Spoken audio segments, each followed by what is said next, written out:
to the How to Spark Success show. I'm your host, Liz Hamlet, and I'm a business coach and success mentor. And this is the show where I talk to amazing business owners and people in business who've got really interesting success stories to talk about.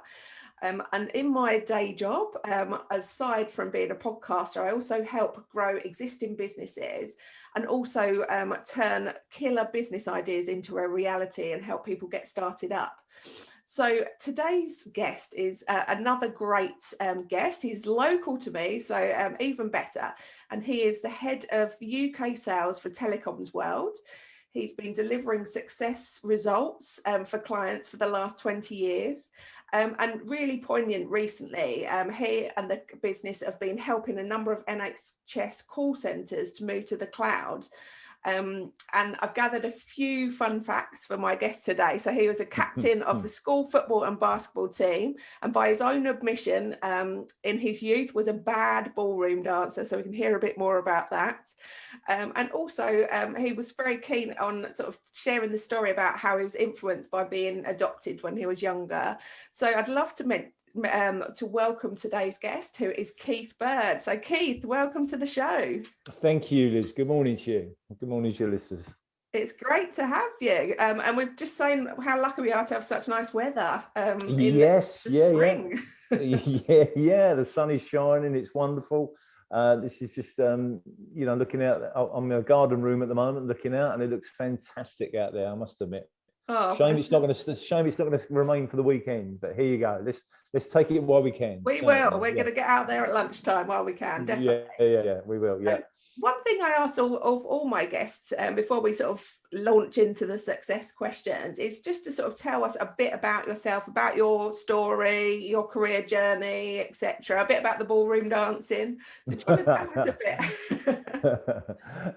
Yeah, where shall I start? Okay, well, I won't start at the ballroom dancing, but I'll start because I think it's really important in terms of success that you cover education and what's made you be successful. And I think we said maybe we'll have the conversation later about how do you define a success, because I think that's an interesting conversation to have. My background really was a very working class background, if you like. I went to a new comprehensive school when they just opened, and to be frank, didn't get the greatest education in the world there, I would say. But I was always keen to learn and always wanted a job. I always wanted money, really, Liz. That's what drove me at that time. Whether it's the right decision now. My parents weren't poor by any means, but we didn't have, I didn't have new bikes and things like that. So I was always driven by earning a pound note if I could. And my background was very, very much at that stage, you went to see your careers officer then and said, I wanted to be a policeman, actually, to be honest. Yeah, I don't even know if my children know that. When I was 16, I applied to Hendon, failed the exams, and from there I didn't really know what to do. You spoke to your careers officer then at school, and they encourage you to go and get a job on a building site or do something like that.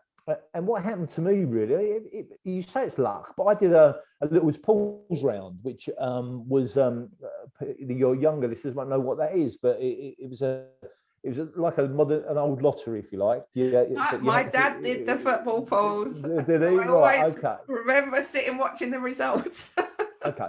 So I left school at 16. My mum, I had this job doing a little pulls round, delivering these things. So I had a job my mum worked in a hardware store, and I worked in the hardware store. And I think this has been the only job in my life where I've been scared, because me and DIY do not go together whatsoever. So people would come in and say to me, can we have a bit of wood cut down to this size, and I said, oh Christ, I'd be hiding at the back because I just wouldn't know what to do really. So that was dreadful. I was doing this little pulls round, and some guy stopped me one day on the door and just said to me, you've been doing this a couple of years, what else do you do? And I spoke to him. So he said, you've got 2 jobs? I said, yeah, I'll do this as a part-time job and work full-time to earn a bit of money. And he said to me, you must have a good attitude. Why don't you come to an interview with my company next week? And what that was the stockbrokers then. And the city didn't get the press it gets now, to be frank. I didn't have a clue what a stockbrokers was. And that was in the print room in a stockbrokers. And I got that job. And that sort of started the career, if you like, really. That was a fantastic time to be working in London, really exciting time. I was having this conversation the other day. Business was really fun then. Yeah, it was really good, a good time, and I just progressed through that into sort of sales role really, and I mean I won't go on forever now, but very early on I had a mentor really within as I said, I had a comprehensive education. Would read the Sun every day and things like that. And he would say, I mean, if you're going to better yourself, if you want to have better conversations, you need to read better things, listen to better things, and find out and educate yourself really. And I was very lucky within that really. That sort of spurred me on to where I am today. So that was the early stage. The ballroom dancing, just sort of going on with that, I suppose. Well, my parents danced in the British Championships in Blackpool, formation dancing. So they were really good, and they made my sister and I go ballroom dancing. And I was the only boy in the class. And at that stage, ballroom dancing wasn't trendy, and it wasn't top of girls' lists in their boyfriend. Let me say, to be a ballroom dancer. Hence, of course, now I wish I'd kept it up. Really, watching Strictly every day, and it looks fantastic. It's certainly now, if you could do a mean cha-cha-cha, you'd have the girls flocking, certainly. But no, those days were long behind me, unfortunately. Amazing. And obviously, your role most recently is the head of UK sales at Telecoms World. So, do you want to tell us a bit about Telecoms World? Yeah, so Telecoms World is a really interesting business, really. We started 20 years ago, very much e-commerce at the start of the e-commerce boom, if you like. We built the business. I'm saying we built the business, a bit arrogant, really, but the business has been built very much in its early days on a market that was ignored, really, which was your SME market, if you like, your small sole trading market that big telcos weren't really interested in. So we started there, and we, business isn't that complicated. If you can find a product people want, okay, and then market that product in the right way to the right people, give them as good a service as you can, and sometimes better than they expect. Ask them to shout loudly about that, and you become successful. And so we've had year on year. Yeah, to be frank, we've been very lucky. We've not had a sticky patch in the business in all the time we've been trading. And I put a sort of a small caveat in that I know there's lots of companies really struggling at the moment through lockdown and those sorts of things. So and really good companies as well. So I would put the caveat in that we have been fortunate during this period that we're in a market that people require during lockdown. That's luck. that isn't judgment. But what we certainly have done is year on year had growth. Certainly recognised where people need their hand holding a little bit. Especially we work in telecoms has changed now. That people talk about the cloud, people talk about data. When we started, broadband wasn't that important. Now you and I are talking. Now, if we didn't have a broadband connection or the broadband was rubbish, it's one of the most important things in a business now. It really, really is crucial. And what people tend to do around those sorts of things is make it really complicated. And it's not. If you can make it easier for people to understand, if you can take the pain away for them, people are more than happy to deal with you, stay with you, and help the business grow, really. And also, I don't think cost is always an issue, but I think bad companies always make a bad excuse around cost. People don't. You don't buy everything at home just based on the cheapest, and people don't buy for their business based on the cheapest. They buy on the best. They buy on the best value, and that best value is cost is part of that, service is part of that, delivery is part of that, and let's not forget the human touch. People like to deal with people they like, people they. I think that's crucial. Really, I really do. And your role's been really key, obviously, especially currently with supporting businesses that might be sort of disbanded or, making sure they've got a good systems to connect to their customers, really key. So have you found that sort of businesses shifted at all during this time, or you talked about being busy?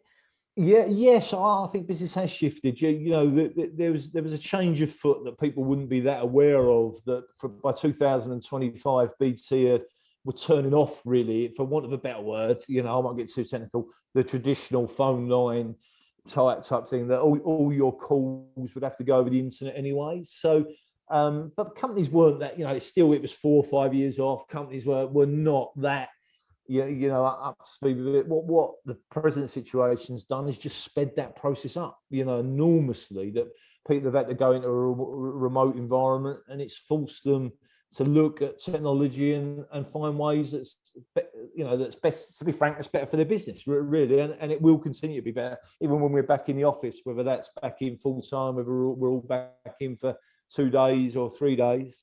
That it will be important, Definitely. So, yeah. And one of the conversations I was quite interested, you were worried about having it, but I'm quite interested in sort of going there about, what does success mean? Because, that's something you mentioned, didn't you? Given that the podcast is how to spark success, I'm a real advocate in that success means different things to different people, and also in different times of your life. Things come up. You've mentioned about sort of very much chase, in the early stages of your career, sort of chasing the money, and now things, shift depending on, where you are in your life. So what did you mean by the sort of success meaning for you? I think it's a really interesting question, and what's brought it's not the sort of the current situation that's brought me thinking about this, really. It's my children are 17 and 18 now, and have been affected. The last few years have been talking about exams, universities, careers, what they're going to do. And you mentioned that we live quite local to each other. We live in a reasonably affluent area, if you like, where a lot of people have chased the dream, if you like, including me. That dream of success is a big house, nice car, nice holidays, those sorts of things. And I don't know about you, but even before this, you talk to people in our local area, and most of them are fed up and are a bit frustrated with what they do. I wouldn't say many people were skipping into the office, So it's made me just consider and think about that for my children, and the decisions they're making. Should it be based on the decisions I used to be making, which was purely about salary, really, to be honest, purely about, I want to earn more money, what's this in for my career? And I think now it's about, I'd like it to be, if you're driven by that, and some people say, I think my son might be driven by that type of thing. He'd like to be driving around in a Porsche, and those. If that's your bag, fine. But there's plenty of people that are not driven by that, and so, I'd like to be in a social situation where it's not all about where you live or what you've got, but if you're really happy, if you're really happy, if you've got the freedom to make the choices you want to make, then I'd like my children to be brought up like that if they can, and make those sorts of decisions. That it not just all be, we're still very much, aren't we, that where do you live, what do you drive, how do you do, where do you go on holiday?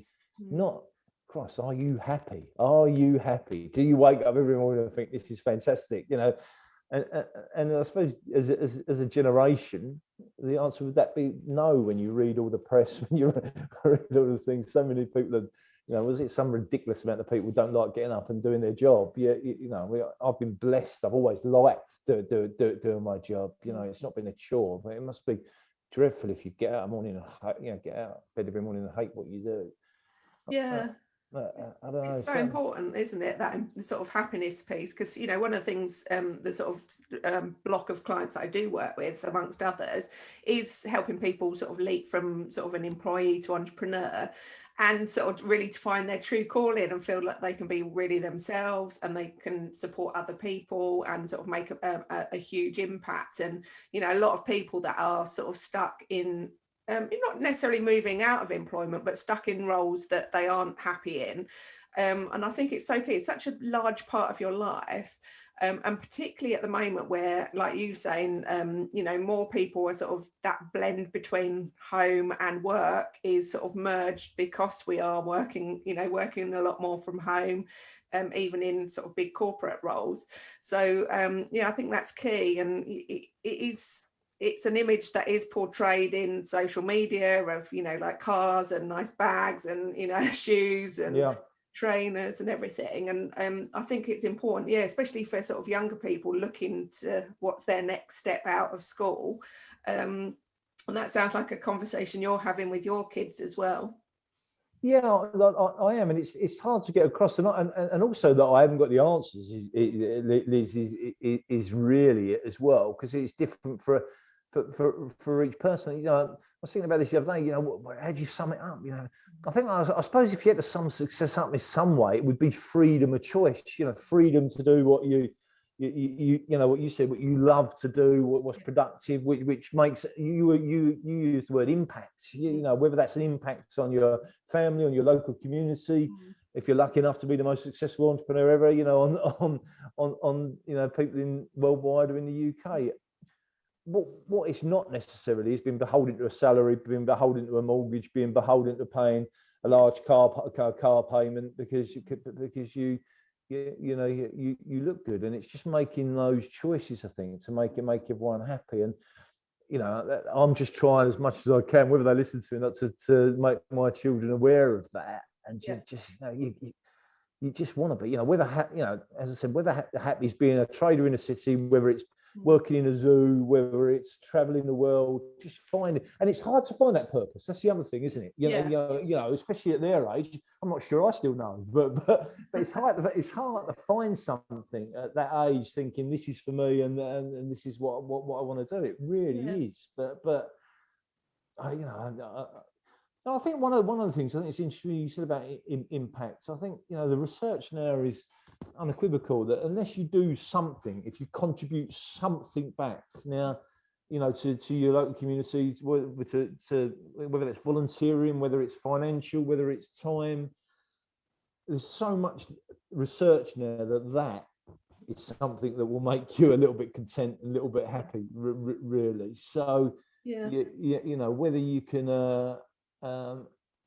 You know, I've done something small recently, and it's only small, and I don't necessarily want to talk about it, but Christ, does it make me feel a little bit happy? Really? That thing when you're giving back to someone actually is a selfish thing, actually, because it makes you feel so brilliant about yourself. It's such a smug git that I do that it's quite nice to do, you know. Definitely.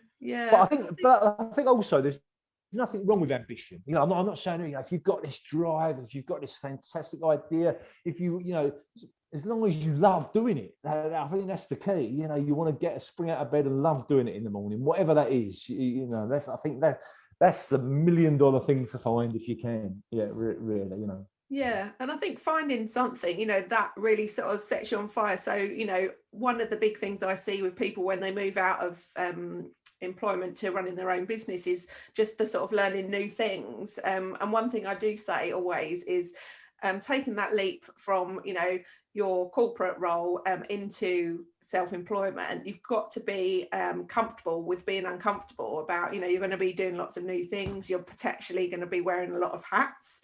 You know, you haven't got an IT department, you haven't got like a HR department, you haven't got all these people that would be surround you. You are, you know, that person often for a long time. So, you know, actually embracing all those new opportunities and those new situations as a sort of learning curve. And actually it's quite exciting to be learning new skills that you didn't know you had.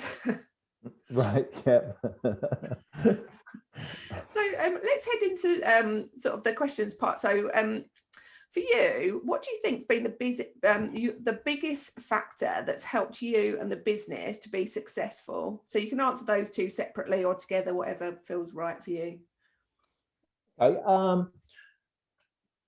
So what's the biggest factor in this being successful? Yeah. So I think if I answer that for the business first of all, I think it was identifying a market which had been ignored. I think was really important. I think I touched on that earlier. The small trader, the SMEs who were sort of the backbone of UK business, if you like. I think we found a market there that had been ignored. We were early adopters of e-commerce, if you like, so, and quick learners on that. So in generating new customers, we were very quick to do that. So I think that was important. We automated a lot of things quite early. So you know, like billing, confirmations, all that type of thing was automated rather than it be a big back office job. So I think, you know, now we're invoicing 25,000 customers every month or whatever it might be. That's been a big thing. so I think that's been crucial, and I think service, as I said, your service comes into it hugely. Really, that most of us love what we do. Most of us enjoy what we do, and I think that comes across when you're dealing with customers. I think, Liz. Mm. I mean, sometimes I'm honest with you. Sometimes I wish I didn't care as much, really, but I do. You know, and it's it's been a. I think that comes across in how we deal with people, where our team, we do care about people's businesses, you know, and naturally, if you do that, you know, you talk about entrepreneurs. If someone starts a business tomorrow, you know, it doesn't work for everyone, of course it doesn't, but we're early doors for them, helping them, advising them. Some of those businesses grow massively, you know, so I think that's been really important for us that we stay along and do that. And then I think we recognised, really, when the guy who owns the company, who is very entrepreneurial, came on, approached me. It was my background then. You know, I'd sort of moved through the printing, if you like, to head up corporate sales in a printing environment. Printing was dying. We had a couple of other businesses on the side. My wife and I, we had a ladies' only gym and some other little things. And the owner of the business approached me about the corporate side of the business that was coming through the e-commerce bit, if you like, you know. So that was coming through the e-commerce bit, and that turned into traditional relationship sales, really. And we've built that up now. You know, you mentioned the NSS earlier. We've been really proud to work with them through lockdown. You know, moving all their back, not all their back, but a lot of their support staff into remote environments, in contact centres, helping with those. We deal with some of the biggest companies in the UK now. So that's just led, you know, as you open doors slowly, as long as you're keeping the product good, the support good, the service good, and the price, you know, competitive, then as long as you're in an expanding market, then you're going to grow, you know. So that, I think, has been really good for us, if you like, as a business, and you know, touch wood, will continue to be so. I don't think you can ever lose sight that it's all about the customer.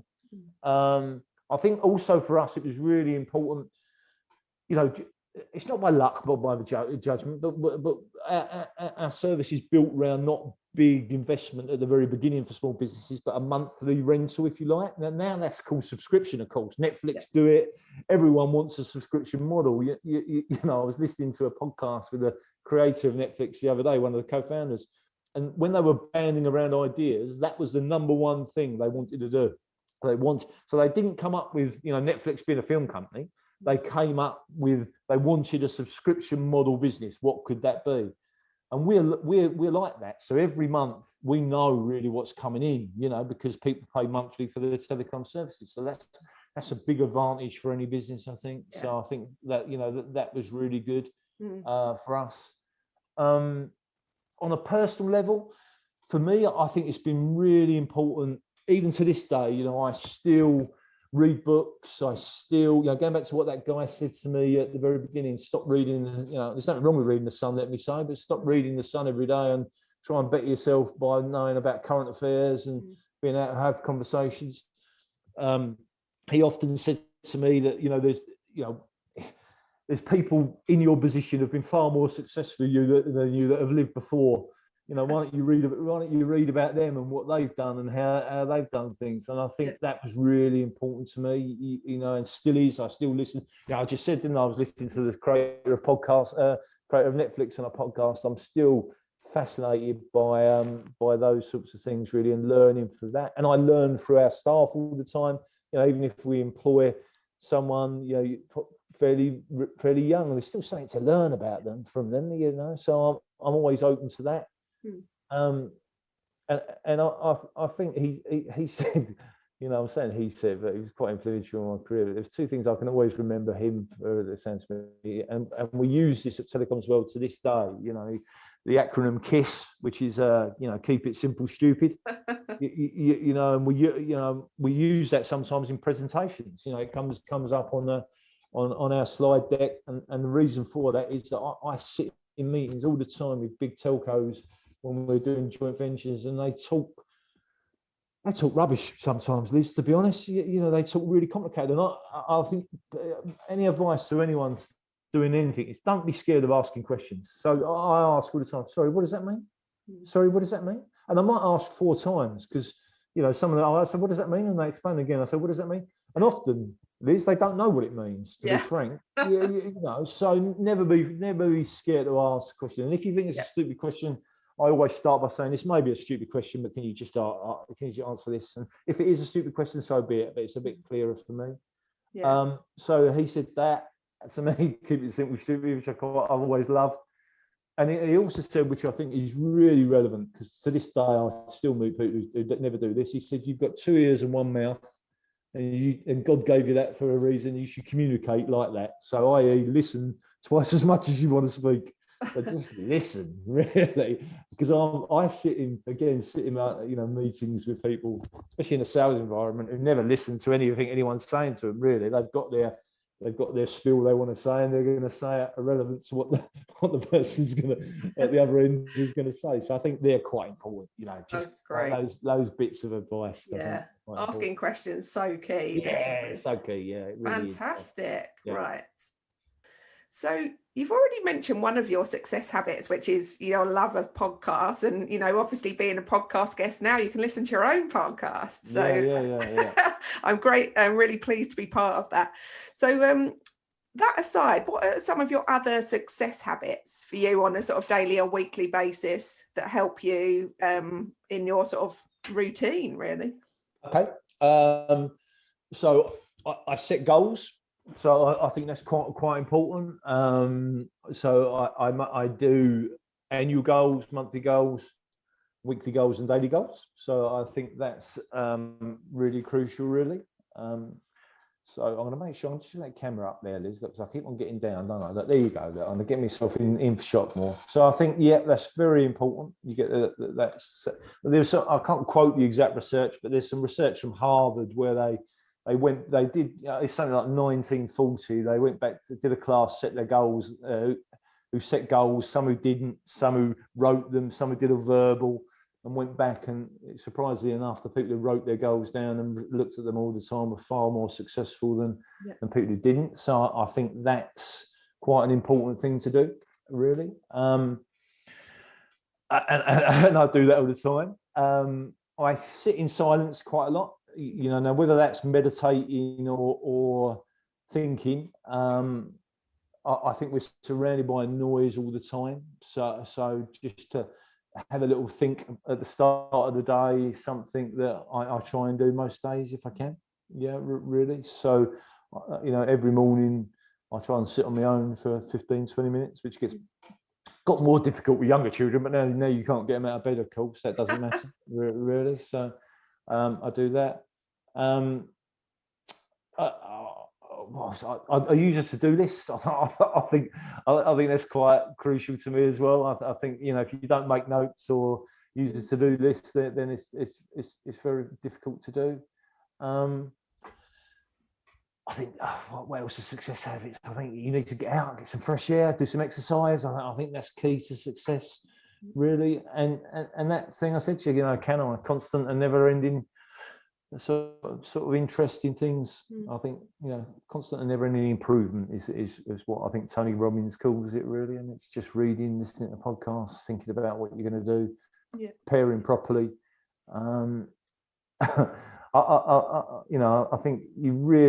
I think we don't think that often about what we want to do. So I think that's quite important. Just think about that. And as I said, look at people that are more successful than you. I was really lucky to have that guy early on, that said to me, read better. I was laughing last night.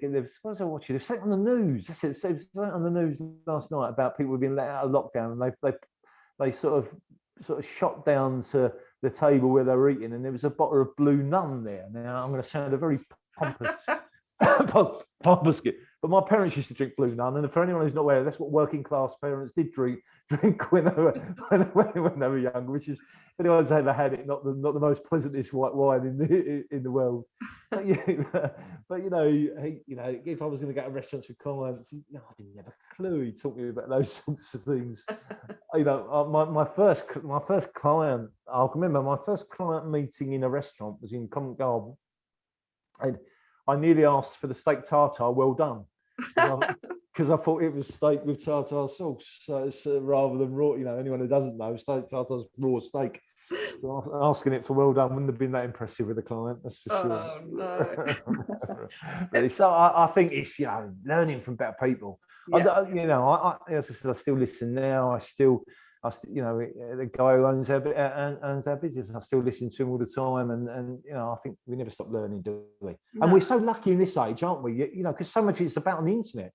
When I started, you had to find a book in the library or do something. You can, within 2 minutes now, you can click on someone in the internet who's much more qualified than you or I on a subject, listen to them and learn a little bit about it. So I think that's quite important. Yeah, definitely. And one of the things I'm quite interested, which you mentioned when we were talking about sort of fun facts and sort of information about yourself, in that you're adopted, and I'm quite interested to know, like, how you feel that has influenced who you are today. Yeah. How has it influenced in terms of? It's a deep question, that, isn't it? I know. How has it influenced? I think it's influenced me. I think there's one deciding factor that I think that if I can install in my children and anyone in terms of success, I think is a crucial ingredient. Okay, and I think it's belief. Okay, I think we've all got an inner voice inside us all the time, constantly, that most of the time is giving you negative feedback. You don't look good in those jeans. You're not good enough to do this presentation. You're going to mess it up. And unless you do something to combat that, I think it's a big problem. So I think it's total and utter belief, and I think that goes up in scale. I think I've got, so if we're saying success let's just define it at the moment is just money and status. Let's just say it's that for the moment. The people I know that, and I've got 2 or 3 examples in mind that if you like, have been hugely successful in their life, hugely wealthy and fantastic, have got total and utter belief in their self, right? Even to the fact where even when they're wrong, they believe they're right. Even when they're proved they're wrong, they still believe there's a reason they're right. So I think that is really important. And if you go down the scale, so the difference from I believe in someone like me to someone like that is I need a bit of reaffirmation that I'm successful. So I have a good year at work. I quite like someone to say to me, you've done really well there. It's fantastic. Someone who's got total and utter belief doesn't need that, right? And I think that goes down in a sliding scale to people that have unfortunately got no self-belief whatsoever. So I think, to answer your question, what the adoption gave me on reflection is I never remember being sat down, and so I was adopted when I was about 6 months old. I never remember being sat down and told I was adopted. I just knew. So I don't know how that was. I had an adopted sister. I have an adopted sister who's not my natural sister. And I think there's 2 ways to look at being adoption. You look that you're really lucky because you're chosen, because my mum told a story that she walked along, and that day, 66 I was born, there was a choice of babies, really. You don't get that now, and I was chosen. Or my sister's view, unfortunately, was she's got the choice, she was abandoned. Oh. So there's two ways of looking at that. So I think what that always gave me a little bit was that it gave me a little bit of belief in myself that someone's chosen me, someone's believed in me. And I told you, in fairness to Emma's parents, I went to a comprehensive that's shut now. It's really poor school, got a poor education. And so at that stage you can go, right, okay, well, I've had that's really unfortunate, and I'll go and labour on a building site, or I'll do what I've done. But I believe that I could do better than that. So I think, to answer your question, it's given me a little bit of belief that it doesn't, whatever setbacks happen, whatever happens, as long as you believe in yourself and you believe it's going to be okay, then I think you're going to be all right. The caveat in that is, I wish I had more belief. I wish I didn't need, I said to you, that recognition, and that's what it is, isn't it? It's recognition, someone patting you on the back and saying, well done, or fantastic. I wish I didn't need that recognition. I wish I was that way inclined, that I am right, this is it, they're fantastic, and that total and utter self-belief in what I'm doing is a correct course of action to be doing. So, and I think like you said, an element of that is being human, but I think it's also the skill of learning to do that for yourself. So not waiting for sort of the external congratulations, just saying, God, did really well today. That sales was amazing, and just sort of giving yourself that pat on the back, because it is always nice to have that external gratification. But I think, like you saying, the sort of thanks and sort of recognition, often you can sort of end up chasing that a bit. But if you've got it internally, then it's a sort of really good skill to have.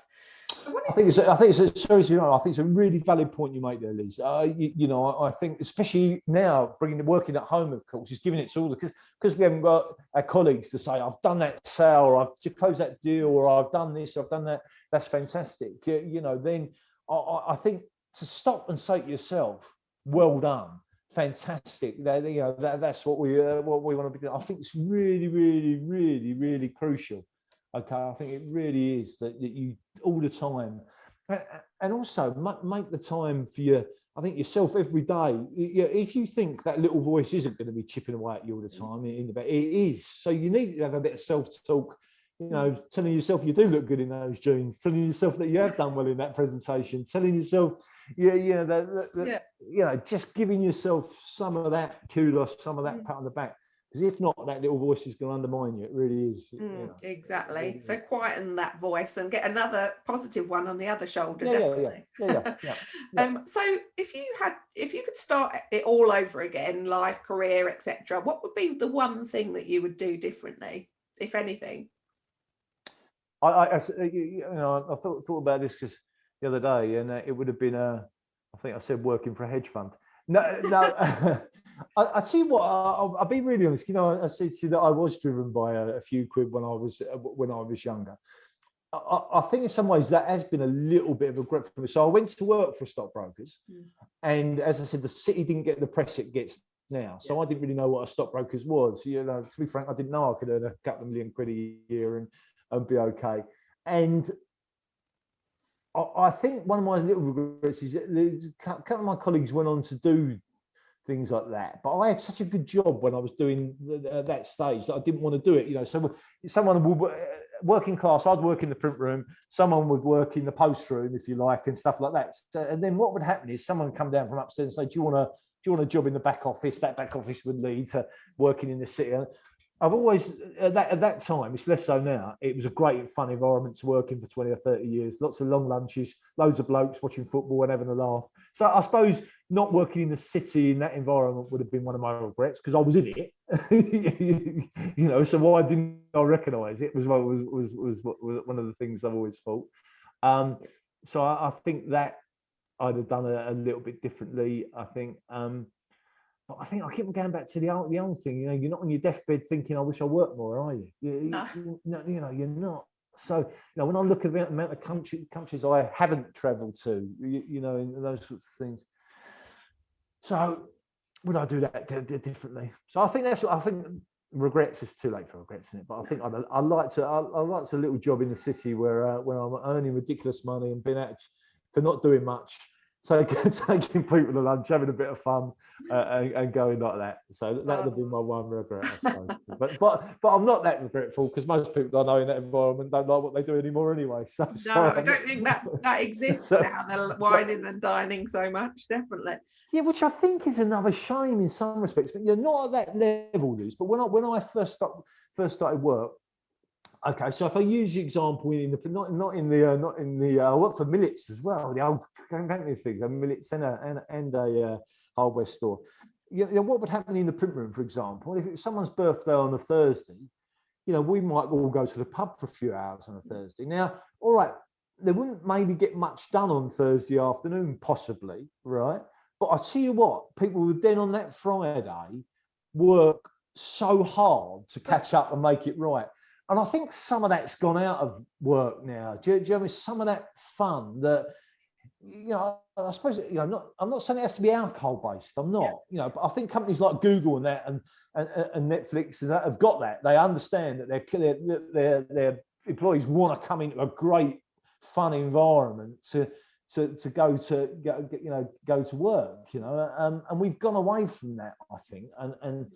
Telecoms World, when we first started, actually, Friday afternoons, we used to shut the office and go for lunch. And it wouldn't be a boozy lunch. It would be a lunch where we'd all sit in Pizza Express or something for a couple of hours, to be honest. And talk about our week. So, and I think that might have been really important in forming the business. As you get bigger, busier, people get more demanding, don't they? People are not prepared to wait anymore. None of us are prepared to wait for anything anymore. We've got to do that. That's gone away, and I don't think it's going to come back. But I think it's a shame because, again, when I look at my children, I think, are they going to have their first 10 years at work that I did? When, to be frank, we worked hard, but it was so much fun. We were always laughing. So I don't think that's going to come back. But if you could have some fun around it. Brilliant. So sort of, it sounds like you do a lot of reading, you've had a mentor, and you listen to podcasts. So sort of thinking about all of that and this advice that you've been given over your career, what really stands out as the best piece of advice that you've been given on sort of sparking success or having a sort of worthwhile career? Oh, now there's a question, isn't there? Well, I think I've touched on them. What I was given, which was, read every day, keep it simple, stupid, and listen more than you speak. But I think, I think my advice would be now, if someone asked me, is to, find your purpose in life, something you love, and pursue that with enthusiasm and dedication, and success will come. Whether and that success will be what you want it to be, whether that's financial success, whether it's just general happiness, what it is. I think if you can, and I'm not going to pretend it's easy finding that purpose. I'm not, but if you can find that purpose and that drive, then, using the best examples in the world, Steve Jobs and Elon Musk are driven, it's not just a pound note they're driven by, they were driven by, an idea of the concept. Now, bringing that down to more realistic human beings like me and you, it's just finding what that purpose might be, what you might love. And as I said, following it. I think enthusiasm, is a word that we don't use much anymore, but I had it in abundance. And my son's starting to, he was interrupted he was at Queen's in Belfast. I won't bore you with the details, but it was interrupted with COVID. He's got some work experience starting on Tuesday after the bank holiday. And my advice to him will be just be enthusiastic, ask questions, show some enthusiasm, shows that something. I think people respond to that, don't they? People respond to people. I think I'm going off, I'm not giving you one answer here, Emma, but people respond to people. People love enthusiasm. People like people who smile. They like people that are happy. I don't think what changes that much, whatever education we get, whatever, people like being with people. And that, as long as you can cultivate a personality that people like and love and respect, you'll get on. So find your purpose, show some enthusiasm, and crack on. I think crack on. I think that's it. Just get on with it. I think that's the challenge. Get on with it. Have some fun. Find some enthusiasm. Find something you love to do. And get on with it. And I think ultimately it's that passion and enthusiasm that actually sells what you're selling, whether that's your services or a product, to people, and that's what sort of connects you to people and end up having a meaningful network. So I think that's really key. Definitely great advice. So if people want to find out more, where can they either get connected with you or find out more about Telecoms World? Okay. Yes. So the obvious places really. So for me, you'll find me on LinkedIn. Telecoms World is on obviously we've got a big internet presence, www.telecomsworld.com. So you'll see us on there really. So please do have a look. Me personally, you'll find my contact details on there. And I'm a great one, Liz, for giving people advice and helping, even if there, it doesn't have to be any work for it at the end of the day for us. I'm a great believer if you give something back, that comes round a little bit, doesn't it? Really, to be honest, people always remember when you gave them a little bit of advice, and that's really worked in my career, and it's worked for Telecoms World. Really, if we're prepared to give people a little bit of help and advice along the way, they remember that and often come back when they do need something. Really, so you'll find us in all those places. We're of course we're on Facebook and Instagram and all those places. Yeah, if you put Telecoms World into Google, you'll find us everywhere, really, and me on the back of that, particularly. Even though I must admit, I'm not on Facebook of things. I think that'd be my other bit of advice for youngsters: get off your phone occasionally. Yes, yeah, that's a good get off your phone, look up and take notice. Definitely. So what I'll do, Mike, what I'll do, Keith, is just make sure that all the links, you're linked on LinkedIn, and also the website are included in the show notes. That'll be below this episode, so people can just click through and connect to you and get some advice and get told to get off LinkedIn on your phone. Yeah, maybe the final bit of advice is carry on with your ballroom dancing when you're 14. Then you'd be really cracking on, wouldn't you? I'll be very... Oh, that's fantastic. Be able to impress everyone. Yeah, I've really enjoyed having a chat to you, Keith. So thanks so much for joining me. It's been a really great episode and a good chat and good challenge. Yeah, thanks for your time, Liz. Really, really pleasure. Okay, you have a good day. Have a good day. Take care, and we'll speak soon. Yeah, that's fantastic. Thanks so much, Keith. Thank you. For your listeners today, if you join me for the next episode, where I'll be joined from Mike House from Australia, and he has worked, I'm really looking forward to having a chat with him, because he's worked for 20 years as one of Australia's leading survival experts, and he's used all those skills to not only write a book, which is Thrive and Adapt No Matter What, but he's also an experienced speaker and facilitator, and he basically uses these survival skills to help people to understand their own responses, but also those of others, and brings in all that ancient wisdom that he's learned to today's fast-paced world. So we've talked about the getting off your phone and surviving and everything. So I think this next episode is going to be a great one. Liz, did you have to bring him in after me, because he sounds far more interesting and exciting than I've been? Can you have got someone? All my guests have got great things to add, but this might be one if you like survival. And if you've been inspired by what you've heard today and the other episodes, and you want to book in a call with me, Liz Hamlet, you can book in via my website, which is sparksucceed.co.uk. So once again, Keith, thanks so much for joining me. It's been fantastic, and enjoy the sunshine while it lasts. I'll try it. Okay. Cheers, Liz. Thank you. Take care. Bye. Bye.